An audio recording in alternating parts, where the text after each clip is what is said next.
الحمدللہ رب العالمین والصلاة والسلام علی سید المرسلین الصلاة والسلام علیکہ یا رسول اللہ وعلی آلہ وصحبہ یا حبیب اللہ۔ حضرات گرامی قدر، امید ہے آپ سب خیریت سے ہوں گے۔ اللہ جل شانہ آپ کا اور میرا حامی و ناصر ہو۔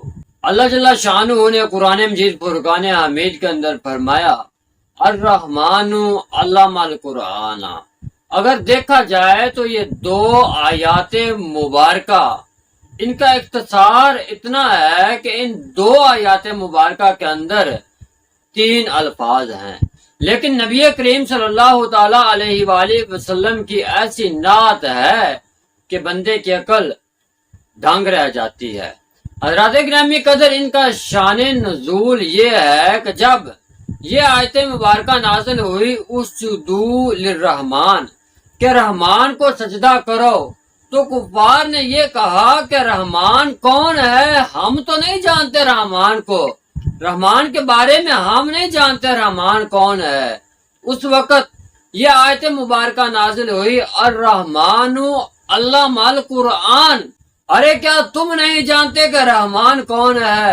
رحمان تو وہ ہے جس نے اپنے محبوب کو قرآن سکھایا۔ حضرات گرامی قدر، اس آیت مبارکہ کے نازل ہونے کی ایک دوسری وجہ بھی بتائی جاتی ہے، اور وہ یہ ہے کہ کفار مکہ نے کہا کہ نبی کریم صلی اللہ تعالی علیہ وآلہ وسلم کو قرآن کوئی بشر سکھاتا ہے۔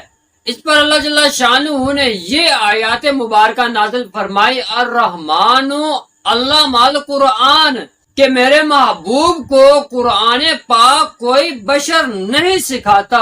اگر تمہارا یہ خیال ہے کہ قرآن پاک کوئی بشر سکھاتا ہے، پھر تم سارے انسان اور جن مل جاؤ اور اس قرآن کے مقابلے کے اندر ایک ایسی آیت لے کر آ جاؤ جو اس کے ہم مثل ہو۔ لہذا اگر سارے انسان اور جن بھی مل جاؤ گے تو اس کی مثل نہ لا سکو گے۔ لہذا میرے محبوب کو قرآن کوئی بشر نہیں سکھاتا بلکہ رحمان خود سکھاتا ہے۔ حضرات گرامی قدر، یہ تو تھا ان آیات مبارکہ کے نازل ہونے کی وجہ۔ اب نبی کریم صلی اللہ تعالی علیہ وآلہ وسلم کی نعت ان آیات مبارکہ کے اندر کیسے ہے، آئیے سنتے ہیں۔ دیکھیں، اگر کسی بندے کے پاس علم کم ہو تو آپ اس سے کیا سمجھے کہ یا تو اس کو سکھانے والا وہ قابل نہیں تھا، یا پھر سیکھنے والا قابل نہیں ہے، یا پھر اس کو جو علم سکھایا گیا ہے اس کا اتنا مقام، مرتبہ اور اہمیت نہ تھی جس کی وجہ سے اس کا علم کم ہے۔ اب نبی کریم صلی اللہ تعالی علیہ وآلہ وسلم کو سکھانے والا خود رحمان ہے، اور اللہ جل شانہ کے مد مقابل کوئی رحمان نہیں ہے، کوئی دوسرا خدا نہیں ہے جو بندہ کہہ سکے کہ اگر یہ خدا نہیں یہ خدا سکھاتا تو پھر تو کامل علم ہونا تھا، لہذا اب کامل علم نہیں ہے۔ لہذا رحمان بھی ایک ہے اور مصطفیٰ بھی ایک ہے۔ رحمان اپنی خدائی کے اندر یکتا ہے اور مصطفیٰ اپنی مصطفائی کے اندر یکتا ہے۔ حضرات گرامی قدر، سکھانے والا خود رب العالمین ہے اور سیکھنے والے رحمت للعالمین ہیں۔ اب یہ خدا جانے کہ خدا نے کیا کیا سکھایا، یا محبوب جانے کہ محبوب نے کیا کیا سیکھا۔ اور حضرات گرامی قدر، جو کتاب سکھائی جا رہی ہے وہ کتابوں کے اندر کامل ترین کتاب ہے، یعنی قرآن پاک جیسی اور کوئی کتاب نہیں ہے۔ تو پھر کیوں نہ کہا جائے کہ نبی کریم صلی اللہ علیہ وآلہ وسلم کو ما کانا و ما یکون کا علم حاصل ہے، چونکہ سکھانے والا بھی کامل ہے، سیکھنے والا بھی کامل ہے، اور جو کتاب سکھائی گئی ہے وہ بھی کامل ہے۔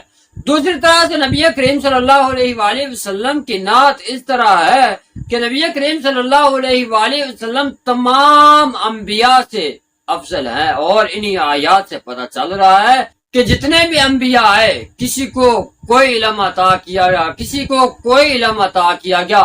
حضرت آدم علیہ السلام کو چیزوں کے نام سکھائے گئے، حضرت عیسیٰ علیہ السلام کو حکمت سکھائی گئی، حضرت یوسف علیہ السلام کو خوابوں کی تعبیر کا علم سکھایا گیا، لیکن اللہ جل شانہ نے اپنے پیارے حبیب صلی اللہ علیہ وآلہ وسلم کو قرآن سکھایا، جو ان سب سے افضل اور اعلیٰ ہے۔ نبی کریم صلی اللہ علیہ وآلہ وسلم کی تیسری جہت سے اگر دیکھا جائے تو نعت یوں ہے کہ جبریل سکھانے والا نہیں ہے، یعنی کہ ایسا نہیں ہے کہ اللہ جل شانہ جبریل کو سکھایا کرتا تھا اور جبریل آ کر نبی کریم صلی اللہ علیہ وآلہ وسلم کو سکھایا کرتے تھے، ایسا ہرگز نہیں، بلکہ جبریل تو قاصد تھا جو محب کا پیغام محبوب تک لے کر آیا کرتا تھا۔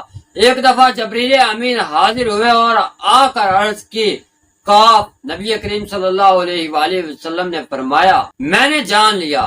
جبریل نے عرض کی، ہاں، نبی کریم صلی اللہ علیہ وآلہ وسلم نے فرمایا میں نے جان لیا۔ جبریل امین نے عرض کی، یا، نبی کریم صلی اللہ علیہ وآلہ وسلم نے فرمایا میں نے جان لیا۔ جبریل نے عرض کی، عین، نبی کریم صلی اللہ علیہ وآلہ وسلم نے فرمایا میں نے جان لیا۔ جبریل امین نے عرض کی، صاد، نبی کریم صلی اللہ علیہ وآلہ وسلم نے فرمایا میں نے جان لیا۔